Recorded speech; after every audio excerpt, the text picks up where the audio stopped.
Masechet Batra Daf Kuf Chaf Hayt. We're continuing from Kuf Chaf Zayin, however, second to last line of Kuf Chaf Zayin Amud Bet. Shalach Rabbi Abba, Rabbi Yosef Bar Hamad, have a few questions. Rabbi Abba sent the questions. Someone told someone else, Avdi Ganavta, hey, you stole my slave. The woman, he says, no, Lo Nagami, I didn't steal him. So then he says, okay, fine, Matuvei Slacha. If you didn't steal him, why does he buy you? So if he answers him, Atam Echartali, you sold him to me, or Atam Echartali, you give it to me as a gift. If you want, swear that it's yours, and I'll give it back to you. He doesn't have to offer that. The Gemara says the and the guy says, you know what? Fine, I'll swear. Any you can't retract, and that's a good quote unquote acquisition. If the guy swears, takes it back. What's the Hidush? You know, Mishnah elsewhere that we see that you can't, if you offer something, you can't retract. Amar lo, if a guy tells someone else, preview in Sanhedrin, so in general, there's certain prerequisites you have to be a judge of a case, and obviously not a relative. So if someone says, you know what, your father can be Kate, your father can be my father, or your father could be the judge of the case, or three random shepherds could be a judge. Rabbi Meir says you can retract. Hamim say any where you can't retract, you cannot retract. You already offered it, done. So we seem to be about what hold like Chachamim. The Gemara says no.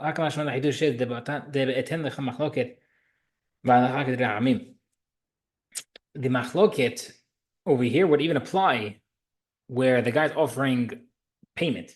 Like over here, the guy is not just saying, okay, fine, I'll let you this one be the judge or whatnot. Over here, it's actually doling out the money, or over here, the slave to pay out for my unnecessary quest. And that is the Hidush over here. The halacha is you can collect payment for a debt, even from slaves. Rav Nachman says you cannot collect because that's considered like land. The halacha is a third generation cousin, which is basically a fancy way of saying a third generation means second cousins. Right? So there's siblings 1 to 1. Second generation is first cousins. Third generation is second cousins. So they can testify to a second generation. They can testify to the father's first cousin. Rav Amar says, Af B'rishon, even a first generation can testify regarding his great uncle. Okay, Mar Bar Abashi, Achshe B'Abba B'Abba. Rav Abashi even allowed a grandfather. But that's not Rashi, but we don't hold like that. Another halacha. If someone knew testimony regarding land for the benefit of someone else, before he became blind, then he became blind. Pasu, then he cannot testify more because he doesn't know where the boundaries are. He can't visualize it. Shmuel says, Kasher, he can testify because he can still let you know where the boundaries are based off of landmarks. Oh, by the third tree on the left side, all the way to the first vineyard on the right side, he can orally dictate. But you can't testify regarding a garment because that you need vision. But Asher says, no, I feel like even a garment, he can tell you how specific size the garment was. But not a metal bar, like a bar of silver, bar of gold, because those are generic and those are very hard to describe. But Papa says, I feel Naska, even that's okay, because I shouldn't have made that mishklata because he can designate the exact weight. Oh yeah, this one's exactly 14.6 pounds, and therefore he can testify regarding that. Matthew, have a question. There's a famous question. Someone knows testimony of someone else. Actually, before he became the son-in-law. Then he became son-in-law. Or Pikeach, the guy was normal, then he became Majnun. Sorry, deaf mute. Piteach, if he was able to see, then he became blind. Shafui finished there, he was Majnun, then he became if he was regular, then he became Majnun. So all these cases, because they changed, they are no longer able to testify. And in the first case, because he became son-in-law, now he's relative. If he knew testimony, before he knew the son-in-law, before he became son-in-law, he knew testimony, became the son-in-law, the daughter died or divorced. And then let's say he was normal, became a deaf, and then became normal again. He was able to see, became blind, and then he became able to see again. He was normal, became Majnun, and came back to normal again. Kasher, he'd be able to testify. If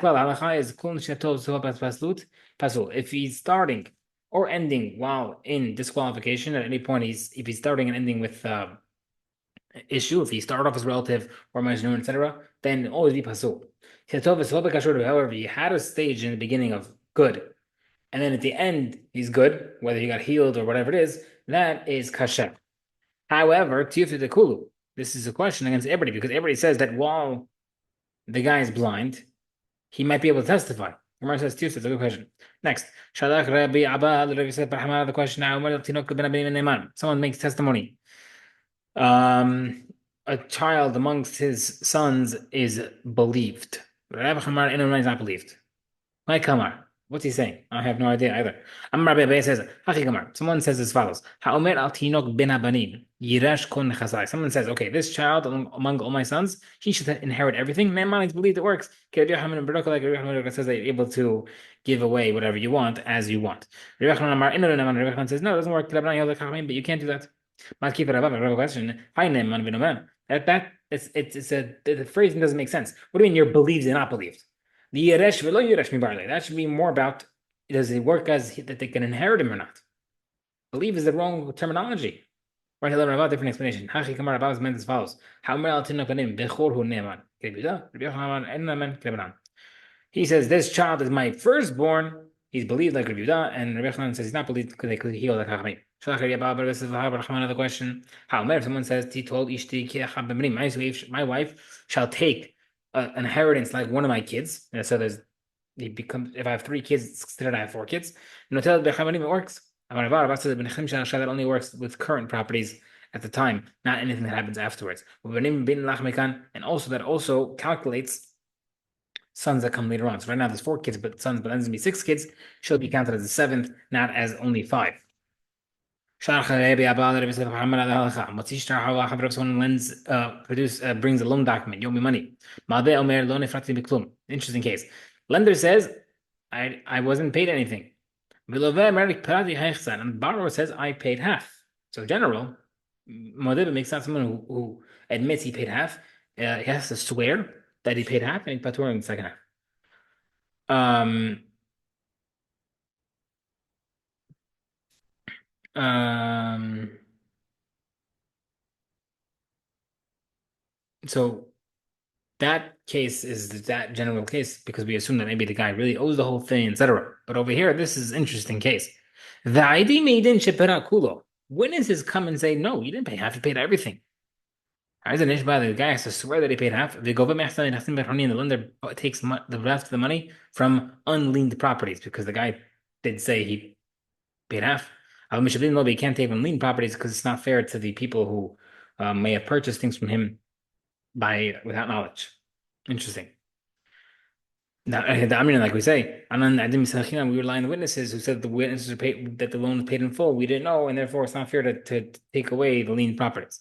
But even according to Rabbi Akiva, says that someone who's returning money like this is considered like you're returning a lost object, right? You have witnesses backing you technically, and the fact that you're paying money back seemingly is like you're returning a lost object. You don't have to do that. You're like you don't have it. Therefore, you should be from swearing. Hanim that only works. There's no witnesses. But in the case over here, there are witnesses. We can say that he knew there were witnesses were coming, but he didn't know they were going to testify for him. He thought they were going to testify against him, and therefore his admittance of half wasn't of him being a tzaddik, but rather him being scared.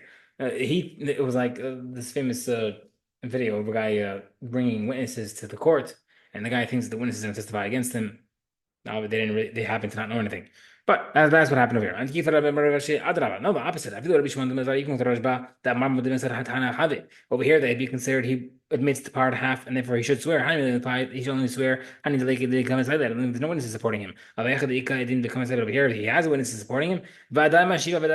He's considered like he's returning lost object. He does not have to swear, and therefore he only has to pay that 50%, and that is all. Amen. Amen.